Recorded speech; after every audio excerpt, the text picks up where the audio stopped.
Okay, pouring concrete. I want to talk about pouring concrete. Why am I talking about pouring concrete? Well, because it's an analogy, and I'm going to use it as an analogy for learning a foreign language. My analogy. There's lots of different pieces of advice on the internet, bits of advice. Also, this story about pouring concrete, there are lots of good verbs in here. So first things first.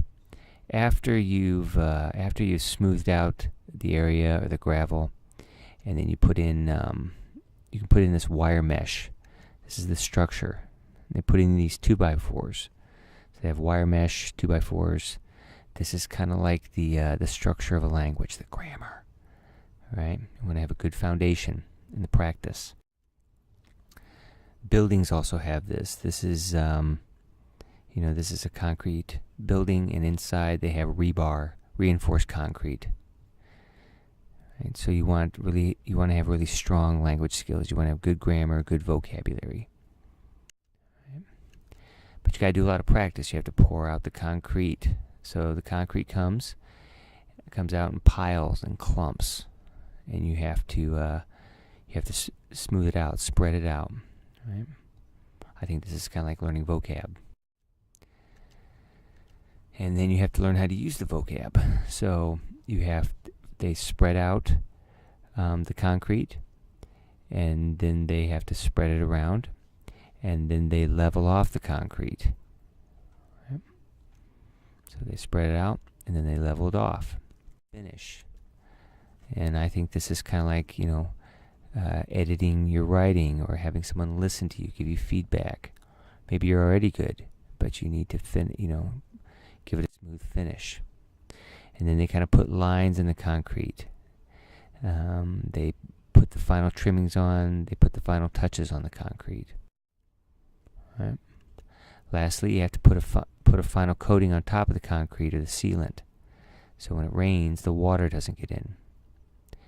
I think this is like, the last steps of really constantly using the language, because then you don't lose it. Okay.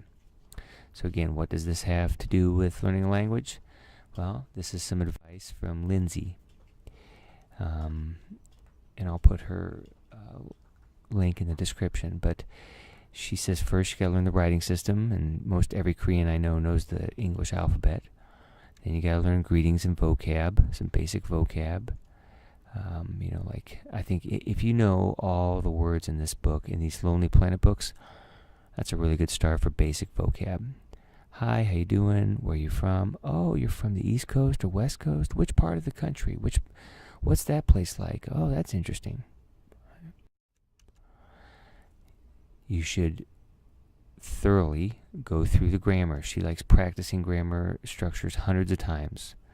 Learn a grammar structure, write it down hundreds of times, then pop in new words. Right? You got to practice the language, okay? Continually. I think this is kind of like leveling it off. Constantly practice. Even if you have to force yourself to do a little bit of practice, even 5 minutes a day. All right? Keep track of your progress. Don't feel bad or negative. Just keep building. So she keeps track of the grammar book she finishes. She keeps track of the words she learns.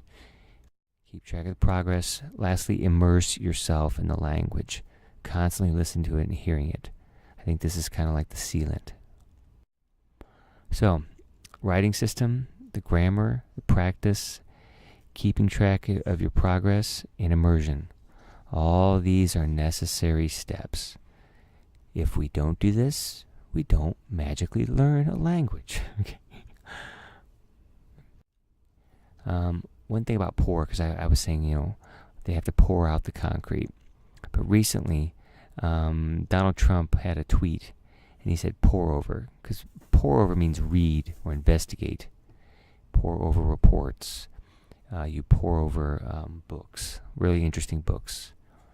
Study them. But he made that grammatical mistake, so I added that.